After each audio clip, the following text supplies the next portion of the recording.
Well, the Giants just can't get out of their own way. Bryce Eldridge not in the lineup again tonight in LA versus the Dodgers. Second consecutive game he hasn't started after hitting his first Major League home run over the weekend here in San Francisco, by the way. Third time in the last 4 games he's not starting after getting called up about a week ago exactly. And he's missed, again, 3 of the last 4 games and the last 2 consecutively. And then Tony Vitello, speaking pregame in LA today, says the plan is for Bryce Eldridge to get most of his at-bats off the bench as a pinch hitter. Devers is going to be their main first baseman, and Schmidt's bat got to stay in the lineup because he's been their best hitter all season. Look, I get that. Devers is Devers, and Schmidt's been great, but you have to find a way to play Bryce Eldridge. If you call him up, he has to play like 5 days a week minimum.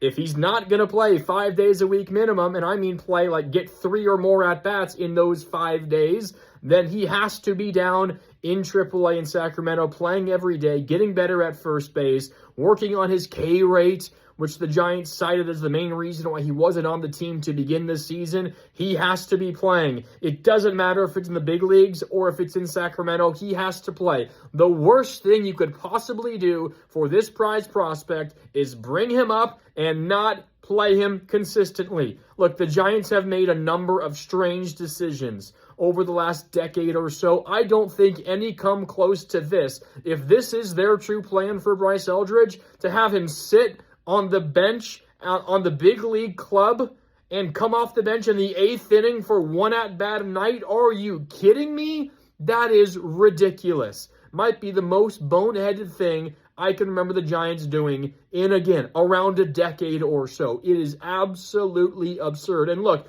this is the issue with when you pile up your infield full of veterans on high-priced contracts, where it's almost you're damned if you do, damned if you don't. No matter how they perform, you feel an obligation to play them. It's why the Devers trade last year I was excited for, but it was frankly a little bit confusing because I thought you had your first baseman of the future in Eldridge. Same thing goes for Adames. You feel like you have to play him. Chapman is entrenched there at third base. So what do?